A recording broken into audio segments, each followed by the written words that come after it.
Hivi ulishawahi kujiuliza ni kwa nini mtu anaweka malengo aidha mwanzo wa mwaka anajiwekea malengo kwa itakapofika Disemba nitakuwa nimeshafanya jambo fulani, lakini matokeo yake anakuwa anashindwa kufikia yale malengo ambayo amejiwekea.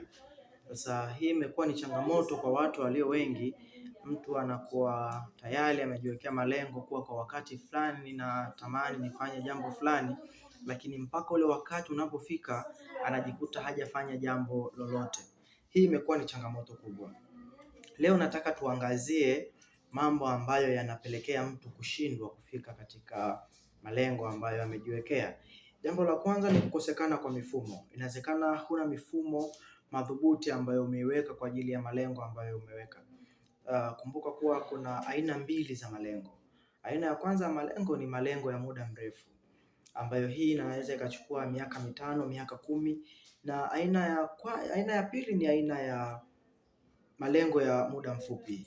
Haya ni malengo ambayo yanatengenezewa muda mfupi sana, ambayo yanahitaji kuwa kwa haraka sana, lakini yote yanahitaji kuwa na mifumo ambayo itakusaidia kutimiza hayo malengo yako. Kitendo cha kukosa mifumo iliyo madhubuti inapelekea kushindwa kufikia yale malengo uliyoyaweka. Kwa sababu gani nasema hivyo?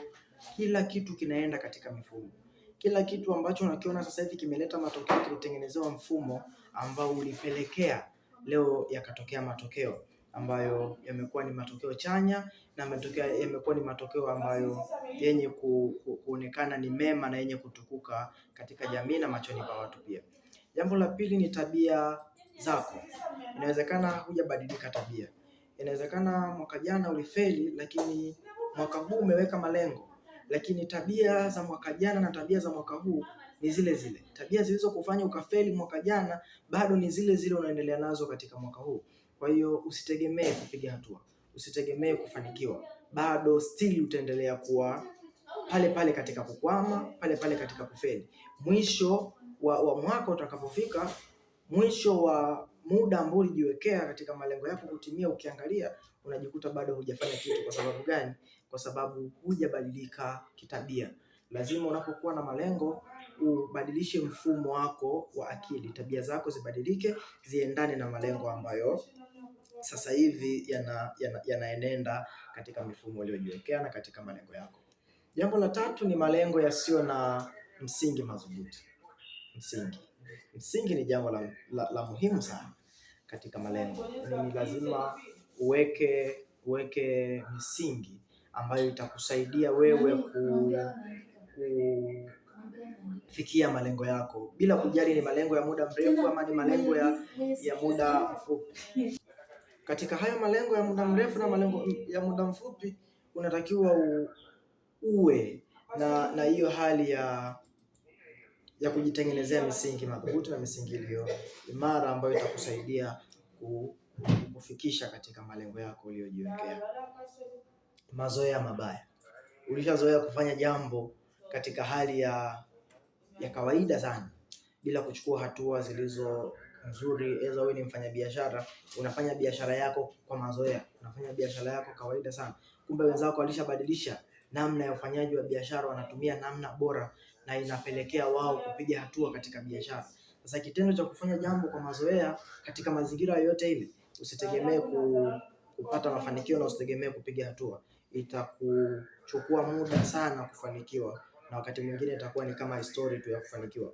Kwa hiyo unapaswa kujua kuwa unatakiwa kuwa na utekelezaji wa mambo katika hali imara na hali nzuri. Achana na kufanya mambo kwa mazoea. Utakapofanya mambo kwa mazoea itakupelekea kushindwa na kufeli katika kile unachokwenda kukifanya. Hofu ya mafanikio ama kushindwa kufikia malengo. Wengine wanaogopa kuanza kutekeleza yale malengo kwa sababu wanaogopa kushindwa, wanaogopa kufeli. Sasa hiyo ni changamoto na hupaswi kuwa na hiyo hofu. Niliwahi kusema katika moja ya video ambayo nilishawahi kutoa kuwa hofu imekuwa ni adui mkubwa katika mafanikio. Kwa hiyo hupaswi kuwa na hofu ya kushindwa, lakini unahitaji kuwa na juhudi na uimara na tumaini katika kujaribu mambo ili yapate kukuletea matokeo. Kwa hiyo ni lazima kuangazia mambo hayo katika uimara wake. Ni lazima kujikita sana katika vitu hivi, na utakapofuatilia vitu hivi hakika itakufanya kutimiza malengo yako na itakusaidia sana wewe kuwa na nguvu katika kile unachokwenda kufanya. Kitu kingine ambacho kinaweza kapelekea ukashindwa kufikia malengo yako ni ukaguzi mbovu wa malengo. Lazima ufanye ukaguzi kwenye malengo uliyojiwekea kila baada ya muda. Kama ni malengo ya muda mrefu, lazima utengeneze kuwa kila baada ya nusu mwaka au kila baada ya miezi kadhaa unafanya hiyo assessment ya kuona wewe umepiga hatua kwa namna gani. Hii itakusaidia kuona malengo yako yanaendelea katika mwenendo gani.